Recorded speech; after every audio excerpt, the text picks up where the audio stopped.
सो ये कॉन्ट्रैक्ट 1 का पहला क्वेश्चन है, एग्रीमेंट एंड कॉन्ट्रैक्ट को डिफाइन करने का। तो एग्रीमेंट क्या होता है basically, in section 2E Indian contract act की अगर हम बात करें, उसमें सेक्शन 2E में यह डिफाइन किया गया है। The act defines the term agreement as every promise and every set of promise. क्या होगा, प्रत्येक प्रॉमिस और प्रत्येक सेट ऑफ प्रॉमिस जो होंगे फॉर्मिंग द कंसीडरेशन, जो कि फॉर्म कर रहा होगा the consideration for each other, एक दूसरे के लिए। ठीक है, तो यही क्या होगा,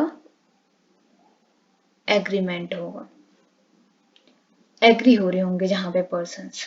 ठीक है, एक कॉन्ट्रैक्ट, अगर हम कॉन्ट्रैक्ट की बात करें तो एक contract is an accepted proposal. ये क्या होता है, एक्सेप्टेड प्रपोजल होता है, जिसको हम एग्रीमेंट भी बोलते हैं। एग्रीमेंट को डिफाइन करते टाइम इसको हम एक्सेप्टेड प्रपोजल भी बोल सकते हैं। That is fully understood by the law and is legally defined or enforceable by law। जो कि क्या होगा, fully understood होगा by the law के according, और legally defined होगा और enforceable होगा law के ही द्वारा। ठीक है, so a contract is a legal document। तो हम एक contract को एक legal document कह सकते हैं that bestow upon the parties special right।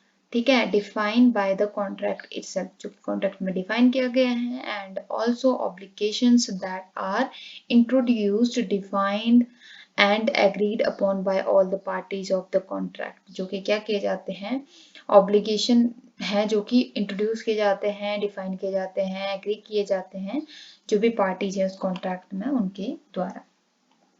Basically अगर हम बात करें इसमें इनके डिफरेंशिएशन के बारे में कि कॉन्ट्रैक्ट है क्या और एग्रीमेंट है क्या, तो कॉन्ट्रैक्ट की बात करते हैं। Contract is an agreement that is enforceable by law. एक कॉन्ट्रैक्ट क्या है, एक एग्रीमेंट है जो कि इन्फोर्स किया जाता है लॉ के द्वारा। ठीक है, इन्फोर्सेबल होता है बाय लॉ। हम यहीं पे एग्रीमेंट की बात करते हैं, तो एग्रीमेंट क्या है, वहीं पे प्रॉमिस और नंबर ऑफ प्रॉमिस क्या है, कोई प्रॉमिस और नंबर ऑफ प्रॉमिस है।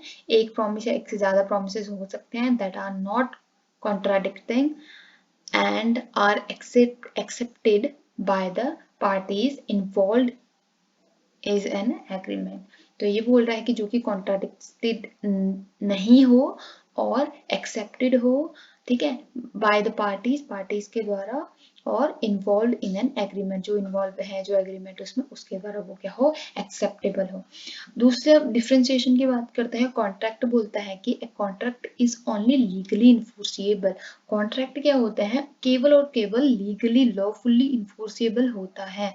और एग्रीमेंट की बात करें वहीं हम, तो an agreement must be socially acceptable. Agreement को क्या होना चाहिए, मस्ट है वह सोशली एक्सेप्टेबल हो। इट मे और may not be enforceable by the law. यह लॉ के द्वारा इन्फोर्सेबल हो भी सकता है और नहीं भी हो सकता है। कॉन्ट्रैक्ट में क्या है, इन्फोर्सेबल होना ही होना है उसे लॉ के द्वारा। ठीक है, लेकिन एग्रीमेंट में हो भी सकता है और नहीं भी हो सकता है बोला है, लेकिन सोशली एक्सेप्टेबल होना चाहिए।